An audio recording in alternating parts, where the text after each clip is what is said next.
Have I got some stories for you? What I'm going to tell you is the reason why I was cut from a documentary about therapists, and I am one.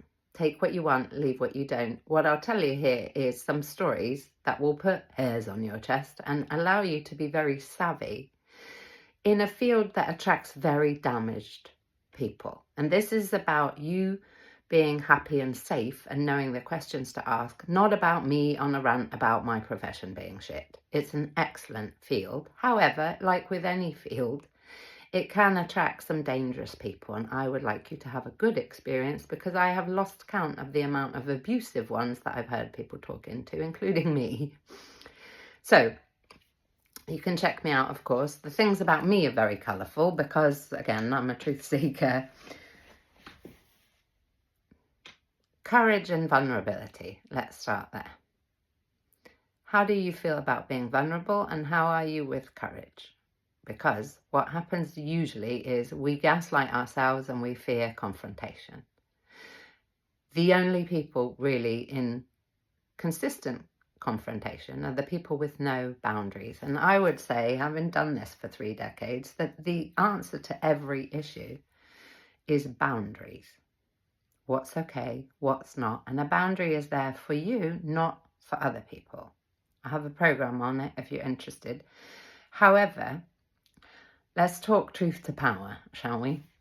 3 questions to ask a therapist.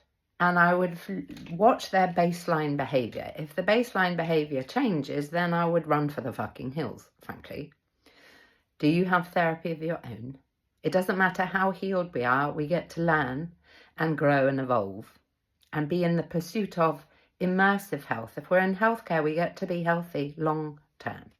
Not burn out, not be walking our talk, and certainly not project our beliefs and stuff on you. We can support you, obviously, from our expertise. However, everybody has biases and we all judge. So clinical supervision would be the second question. Do you have clinical supervision? And basically what that means is a professional where we can talk anonymously about you so that we can have our practice scrutinized. Are we doing the right thing? Are we offering the right thing? And so on. Thirdly, do they have mentors, people they're learning from professionally and personally moving forward? You get to ask us these questions. We work for you. Let us impress you, please. What you can also do is ask for testimonials, which in therapy is quite unusual because of the confidentiality surrounding it. I work as a coach as well because that's very important in my mind. Progressively, we can talk about what's gone on, however, what are we going to do with it and how are we going to do it? That works for my clients. Look at their website and so on. And some people, will hit the radar because we're in the public eye. And of course, then you get to go to the source and continue to ask us questions until you're satisfied.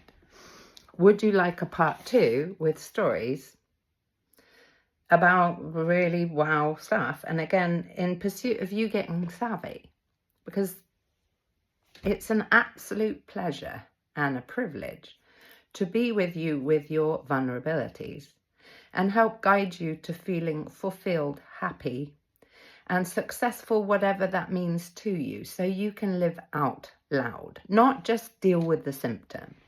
And that's often a caution for me, is, really asking us, what do you do and what can I expect from this?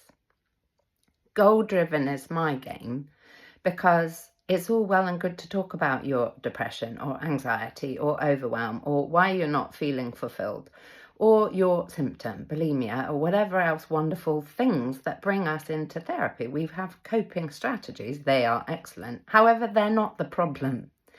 The issue beneath the symptom is the problem. So what often can happen is you get pathologized, me too. Meaning a therapist or a healthcare worker will look at your symptom and slap labels on you, which might be really helpful to have a sense of what you're dealing with. However, it's not the actual thing. And I've worked with so many people across these years who have said, I've been to so many different people. I'm not for everyone, obviously. However, usually I'm a kind of last resort because other stuff hasn't worked. And that's not to say I'm the only skilled professional. There are, I'm sure, how many on the planet? 8 billion. I'm sure there's 1 billion and more health workers who, some of them will be excellent. I haven't known many. And I do know what to look for, and it's those 3 questions. I interviewed for my own therapist recently 8 people because I know how precious it is, your mind. 7 of them didn't have therapy or supervision or mentors, and there was a list of reasons why they couldn't, which is called, essentially, if you want to put an umbrella term across it, resistance to their own health and healing. So there's not a ice cream's hope in fucking hell I would go anywhere near those people. However, equally, because I know what I know, I'm also a slippery customer. You know, even I would have an issue working with me, because it would be like, right, I've really got to get my freak on to work with this lady, because she knows bullshit when she sees it. Ask us the questions, my love. Really. And then, potentially, you will have an excellent experience where now you get to learn the things now. Like a pro, boundaries, how to protect yourself, what you get to do. And what I mean by that is against, you know, a culture that gaslights all of us. You will have learned to gaslight you. Why am I feeling like that? As if you don't have plenty of reasons. However, the point will be, if we deal with things now, and I get that it's challenging, I avoided therapy in lots of different ways. When you know it now, your life looks very different. One example, and I'll leave it here, a guy came to me, I love this, I love my clients, they're epic. 10 years later, I worked with him in London on Harley Street. I had practices there. And we concluded the work because he felt that was enough. And I said, I'm here. A decade later, he contacts me and says, the thing, and the thing have been thing for 10 years. Would you have me back? And I'm like, absolutely. However, that's a decade of the problem that he didn't really want to go to. So I did what I could, because obviously as clients, we need to be consenting. So I did what he asked and a bit more. However, the deeper stuff he didn't want to look at. We get to look at that now so that it doesn't keep reoccurring. So looking at the alcohol or whatever it is might be useful. However, if we haven't dealt with the issue about why we want to anesthetize, we're going to be smoking and drinking and drugging and sexing and all the other things, because we just cross-reference the addiction. Most of us would resist change and rather die than face off with the pain bit. And the pain, so you know, is that much of the process, I promise you. A lot of people think, I'm going to flood the world, I'm going to go mad, I'm going to X, Y, and Z. No, my love.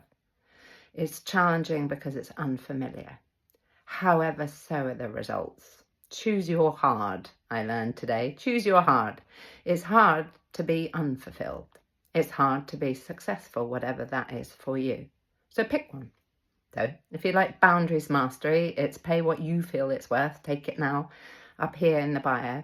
Otherwise, hang out. I coach on Sundays. You're very welcome to join us. And there's loads of other products and services. Like, follow, share, all the things. And if you would like a part 2,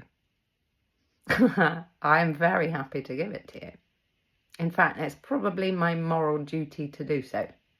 Sending love.